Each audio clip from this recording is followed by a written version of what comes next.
আল্লামা দিলওয়ার হোসেন সাঈদী রাহিমাহুল্লাহর রূহকে যদি আপনারা শান্ত করতে চান, খুশি করতে চান, আসেন আমাদের প্রত্যেকের মাসলাক আপন জায়গায় রেখে, আমাদের প্রত্যেকের মানহাজ আপন জায়গায় রেখে, আমাদের প্রত্যেকের আকীদা আপন জায়গায় রেখে, বাংলাদেশে যারা খুনের রাজনীতি করে, বাংলাদেশে যারা চাঁদাবাজের রাজনীতি করে, বাংলাদেশে যারা দুর্নীতির রাজনীতি করে, যারা এক ভাই আরেক ভাইকে হত্যা করে ফেলে, ওই খুনি চাঁদাবাজ টেন্ডারবাজদের রাজনীতিকে কবর দিয়ে ইসলামকে বাংলাদেশের সংসদে নেওয়ার জন্য ঐক্যবদ্ধভাবে আমরা লড়াই চালিয়ে যাবো ইনশাআল্লাহ। শহীদ আল্লামা দিলওয়ার হোসেন সাঈদী রাহিমাহুল্লাহ দুনিয়া থেকে চলে গিয়েছেন, কিন্তু তিনি যে ধর্মনিরপেক্ষতার বিরুদ্ধে লড়াই আমাদেরকে শিখিয়েছেন, তিনি যে ভারতের আধিপত্যবাদ বিরোধী লড়াই আমাদেরকে শিখিয়েছেন, বাংলাদেশে যতদিন ইসলাম থাকবে, বাংলাদেশে যতদিন কালেমা থাকবে, বাংলাদেশে যতদিন তাওহীদ এবং রিসালাতের স্লোগান থাকবে, ধর্মনিরপেক্ষতার বিরুদ্ধে আমরা বলবোই বলবো,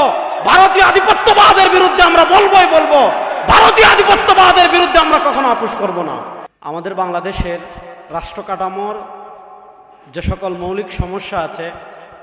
তার ভিতর একটা হলো আমাদের বাংলাদেশের ৭২-এর সংবিধানে ধর্মনিরপেক্ষতার নামে আমাদের দেশে কাঠামোগত ইসলাম বিদ্বেষ চাপিয়ে দেওয়া হয়েছিল। এই ধর্মনিরপেক্ষতার নামক ইসলাম বিদ্বেষ এবং জাতীয়তাবাদ নামক আমাদের দেশে যে ভারতীয় বয়ান আমদানি করা হয়েছিল, এই ভারতীয় আধিপত্যবাদ এবং ধর্মনিরপেক্ষতার নামে ইসলাম বিদ্বেষের বিরুদ্ধে বাংলাদেশের সবচেয়ে সোচ্চার যে কয়েকটা কণ্ঠ ছিল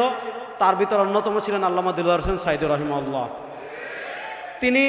শুধু সেমিনারে বক্তব্য দিতেন ব্যাপারটা এমন না, ওয়াজ মাহফিলে লক্ষ জনতা হতো, সেই লক্ষ জনতার মধ্যে তিনি ধর্মনিরপেক্ষতার অসারতা, ভারতীয় আধিপত্যবাদের বিরুদ্ধে স্পষ্ট বয়ান এবং রাষ্ট্রীয় পর্যায়ে দিন বিজয়ের যে বার্তা তারুণ্যের অন্তরে তিনি পৌঁছাতে পেরেছিলেন এবং তারুণ্যের রক্তে তিনি যে একটা শিহরণ জাগিয়ে তুলেছিলেন, যার কারণে ভারতীয় আধিপত্যবাদ শক্তি তাকে সহ্য করতে পারে নাই। শহীদ আল্লামা দিলওয়ার হোসেন সাঈদী রাহিমাহুল্লাহ দুনিয়া থেকে চলে গিয়েছেন, কিন্তু তিনি যে ধর্মনিরপেক্ষতার বিরুদ্ধে লড়াই আমাদেরকে শিখিয়েছেন, তিনি যে ভারতের আধিপত্যবাদ বিরোধী লড়াই আমাদেরকে শিখিয়েছেন, বাংলাদেশে যতদিন ইসলাম থাকবে, বাংলাদেশে যতদিন কালেমা থাকবে, বাংলাদেশে যতদিন তাওহীদ এবং রিসালাতের স্লোগান থাকবে, ধর্মনিরপেক্ষতার বিরুদ্ধে আমরা বলবোই বলবো, ভারতীয় আধিপত্যবাদের বিরুদ্ধে আমরা বলবোই বলবো, ভারতীয় আধিপত্যবাদের বিরুদ্ধে আমরা কখনো আপোষ করব না। আল্লামা সাঈদী রাহিমাহুল্লাহর জীবনের আরেকটা গুরুত্বপূর্ণ দিক কি ছিল, তার বক্তব্যগুলো আপনারা যদি পর্যবেক্ষণ করেন, তার বয়ানগুলো যদি আপনারা পর্যবেক্ষণ করেন, দেখবেন তিনি অত্যন্ত স্পষ্ট ভাষায় আমাদের সমাজে আমি বলেন আরো অনেক আলোচক এমন আছেন যারা নানা দিক বিবেচনা করে দিন বিজয়ের কথা স্পষ্ট করে বলেন না, ধর্মনিরপেক্ষতার বিপক্ষে স্পষ্ট করে বলেন না, জাতীয়তাবাদের বিপক্ষে স্পষ্ট করে বলেন না, সমাজতন্ত্রের বিপক্ষে স্পষ্ট করে বলেন না, গণতন্ত্রের বিপক্ষে স্পষ্ট করে বলেন না, রাষ্ট্রের সব সেক্টরে একদম রাষ্ট্রীয় পর্যায়ে, অর্থনীতিতে, বিচার ব্যবস্থায়, সব জায়গায় ব্রিটিশ প্রবর্তিত বিচার ব্যবস্থাকে পায়ের তলায় পিষ্ট করে, ব্রিটিশ প্রবর্তিত অর্থনীতিকে পায়ের তলায় পিষ্ট করে আল্লাহর কোরআন এবং নবী করিম সাল্লাল্লাহু আলাইহি ওয়াসাল্লামের আদর্শ বিজয়ের কথা হয়তো অনেকে বলেন না, কিন্তু বয়ানে স্পষ্টভাবে যে কয়েকজন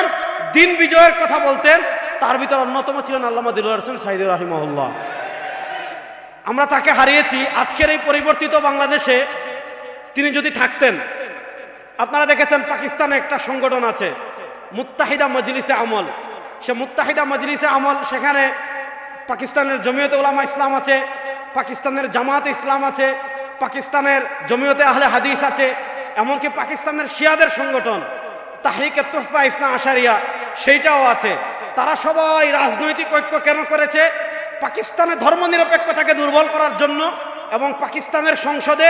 ইসলামপন্থীদের সরব উপস্থিতি এবং ইসলামপন্থাকে শক্তিশালীভাবে উপস্থাপন করার জন্য।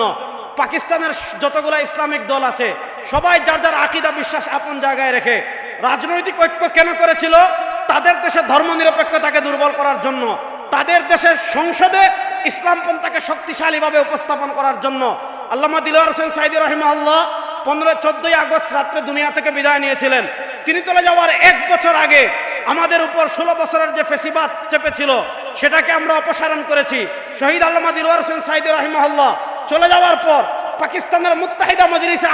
আমলের মতো আমাদের বাংলাদেশে একটা পরিবেশ তৈরি হয়েছে। আমি আপনাদেরকে একটা কথা শুধু বলবো, আল্লামা দিলওয়ার হোসেন সাঈদী রাহিমাহুল্লাহর রূহকে যদি আপনারা শান্ত করতে চান, খুশি করতে চান, আসেন আমাদের প্রত্যেকের মাসলাক আপন জায়গায় রেখে, আমাদের প্রত্যেকের মানহাজ আপন জায়গায় রেখে, আমাদের প্রত্যেকের আকীদা আপন জায়গায় রেখে বাংলাদেশে যারা খুনের রাজনীতি করে, বাংলাদেশে যারা চাঁদাবাজের রাজনীতি করে, বাংলাদেশে যারা দুর্নীতির রাজনীতি করে, যারা এক ভাই আরেক ভাইকে হত্যা করে ফেলে, ওই খুনি চাঁদাবাজ টেন্ডারবাজদের রাজনীতিকে কবর দিয়ে ইসলামকে বাংলাদেশের সংসদে নেওয়ার জন্য ঐক্যবদ্ধভাবে আমরা লড়াই চালিয়ে যাব ইনশাআল্লাহ।